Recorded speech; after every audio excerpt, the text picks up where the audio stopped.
So somebody asked how to maintain these like really crisp bevel lines, like the line distinguishing between the bevel and the flat.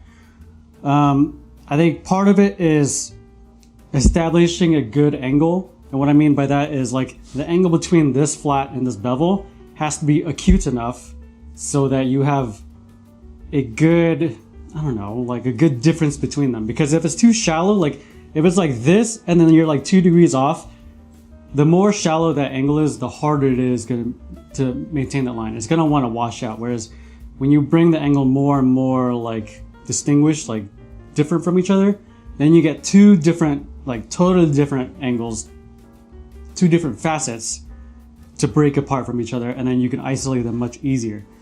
And part of that is from, you know, the knife design, like the geometry, the thickness and your edge angle and stuff like that. Sometimes you just can't do it for like, I don't know, like a thin Nakiri. Like there's just not enough material there in cross section to be able to distinguish that line. You can adjust some stuff, like you can do an S grind so that it forces that angle like more. So like normally your convex would be something like this, the S grind would make that angle just a little bit more pronounced. I always say 10 minutes on the grinder saves you like an hour on the disc, and then Sam would probably say a good 10 minutes on the disc will save you an hour or more hand sanding. And just approaching it from the grinder, I go horizontal when I'm taking off a lot of material. It's a smaller footprint, it takes off material faster, but once I start going to the final geometry and I need a little bit more support, then I go diagonal. That gives me a lot more support here versus like the smaller footprint here.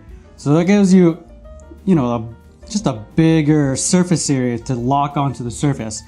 And if you do that before you go onto the disc or before you go onto whatever your next stage is, it's going to give you a lot better of a foundation to be able to keep this line crisp. So you want to try to get as good of a grind as possible. This platen is actually not flat. It's dished out like right here where we tend to push in with the push stick like really hard. This is one of those hardened glass platens and it's still dishing out. So just make sure your platen is flat. Make sure things are lined up so that you don't have a lot of like belts, like, so you don't have a lot of belt like weebly wobbly on there. Even then, the grinder is only going to get you so far because the belt is trying to like roll over this platen and it's never going to be truly flat. So if we go to the disc, Sam's got like way more advice on the disc because he just did one of these and he does a lot of the disking and he's good at maintaining these lines and stuff like that. The disc is much flatter. It doesn't have like the belt splice. It doesn't have like something trying to roll over this surface. It's going to get you something much more flat. So my two main points are figure out your angle, make sure that your angle is acute enough relative to the other one, and get as good of a grind as you possibly can before going to the next stage. Right. And a big part of figuring out that line on the grinder and on the disc is just making sure you're putting pressure on the spots that you want to even out the line, right? So if you have we go closer. If you have a rise in the line, that means the spaces around that rise need to come down. So basically you're just knocking down high spots and right.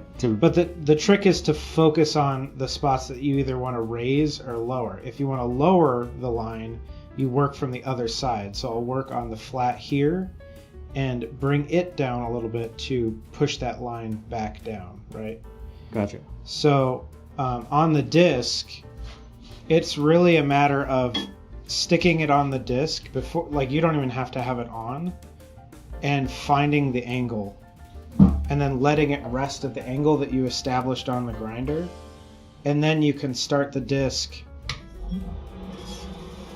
and work on that angle that you already established immediately. And it can be on, you can turn it down low if you have a variable speed, but even if you don't, just baby it on there until it lays flat for you. Yeah, and this applies to the grinder also. Like you can do this kind of technique on the grinder if you don't have a disc. Yeah, there's a lot of this, just you're doing the same thing just on different like tools. Yeah.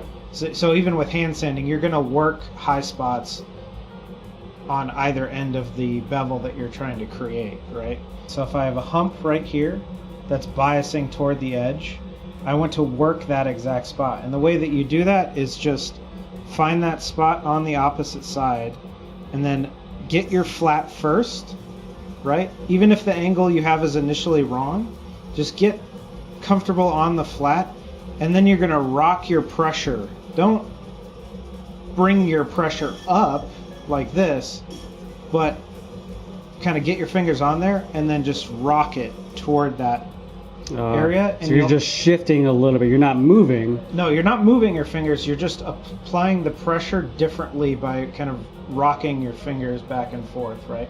So if you want to go lower, you'll rock them backward. If you want to go higher up, you rock them forward. And all you're doing is just slightly adjusting the angle of that bevel. Okay. So it really is the same kind of adjusting your pressure situation that you have with hand sanding as you do on the disc and the grinder, right? So say this line isn't straight and I actually have a hump like this, right? And I want to get rid of that hump. I start out flat to the surface and I just start, make sure I'm establishing that angle, right? You rock it back and forth and you make sure you're not kind of falling over your line. You go with your established angle. And then you can see as I start sanding, I'm not exactly hitting up here, right? So there's a slight variation in the geometry of this final bevel, which is okay, right? You just need it to visually represent. You don't need everything on your bevels to be perfectly flat. That's why we're kind of spot removing warbles, because once you sand everything the same direction, no one will notice that you have slight variations. And honestly, it might be impossible to get a perfectly flat surface just with the tools we have. And if you guys are working with even less than that, it's going to be harder, right?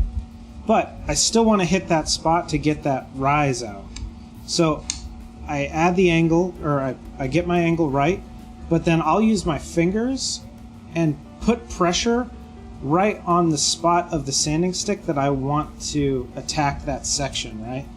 And then if I do that, it slightly adjusts the angle of the stick and I can attack that spot and fix my line. I'm just going to make one little point. Your sanding stick, can you hold it up really quick? It's important that whatever sanding stick you're using, you're able to get the paper tight. Right. Because if it's loosey-goosey on there and it has like weird folds, you're going to wash out your lines. Yeah. And I'm actually going to go to my last point now, which is if you're having trouble with all of this, and you want to just get the last percentage a little bit tighter, use stones at the final stage. Don't use sandpaper, because no matter what you do, sandpaper is not going to give you the flat surface. Right. So Sam was saying most of our knives don't have to be like absolutely dead flat perfect.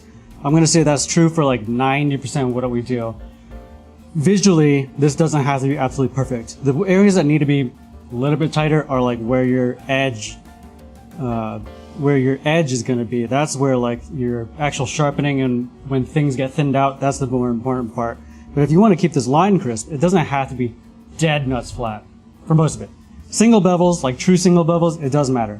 But if we're having trouble maintaining this line right here, we go to stones and we go higher grit than what our final finish is going to be.